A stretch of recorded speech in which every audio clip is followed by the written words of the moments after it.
Hey everybody, Thomas Vanderkin here with the Vanderkin Verse.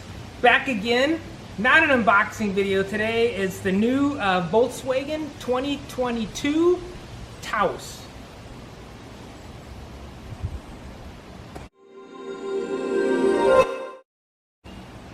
Okay, so I'm back. I got a new car, so excited. So today we're going to talk a little bit about the car, but also why I chose this car. And then I'm going to do another video that talks more about some details on this car. So here's the story. So I had a Mazda CX-5 over there. Time to give it away to my son.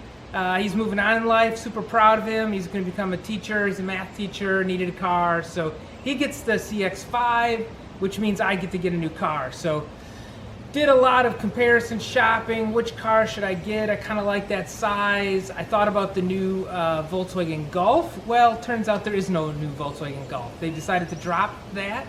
You can only get the GTI or the R. The Golf, for all intents and purposes, was replaced by this, the Volkswagen Taos. So really interesting.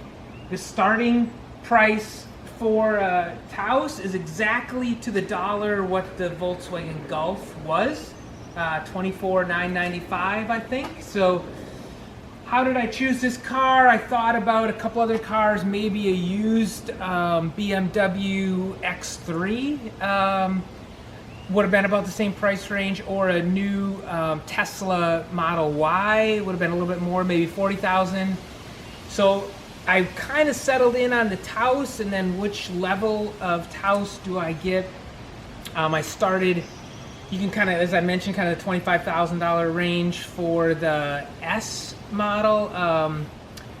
It didn't have some features I wanted, but it did, really interestingly, for about $975, you can get the IQ Drive, which is all the autonomous driving stuff, which is really important to me, which really, and that's what really pushed me to get a new car instead of a used car, like a used BMW X5. Then I thought, but the entry-level one didn't have a couple features that were important. If you can show this, so the entry does not have the vents there for the back seat, and the cloth seats were really kind of entry-level cloth, which wasn't that great.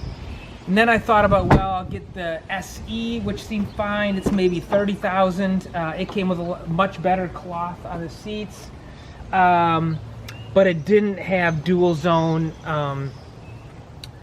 climate control, which my wife thought was pretty important on a trip. She likes to keep it a little bit warmer than I do.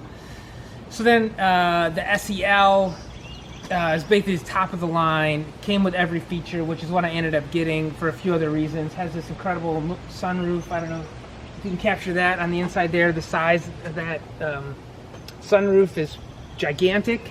The screen for the dash, they're both digital. Even the entry-level one gets a digital cockpit, but if you get the SEL, it comes with, I think, a 10-inch digital cockpit. So I'm just going to show real briefly what I got here is features you guys can compare online when you build your own. But the most important things to me was the IQ Drive, the autonomous driving, as well as just the fuel mileage. So this car came out just this last week. It's only been in the US, brand new, 2022. There was not a Taos before this. It really fits into the space where the original Tiguan was. So that grew much bigger when the new Tiguan came out. There really wasn't a car that size anymore, and kind of entry level. So now you get the Taos, is the smallest size, really about the same width as a Tiguan, just a lot shorter. Then you get the Tiguan, and then you get the Atlas, which is kind of the top of the line one, and then there's, I think, a kind of a sportier Atlas, a cross tour Atlas or something like that. But I decided to get the smallest one. It's just me and the wife now, with everybody moving out. So I think I'm going to end the video there. You guys can stop back next time, and we'll go through some more details about my new Taos.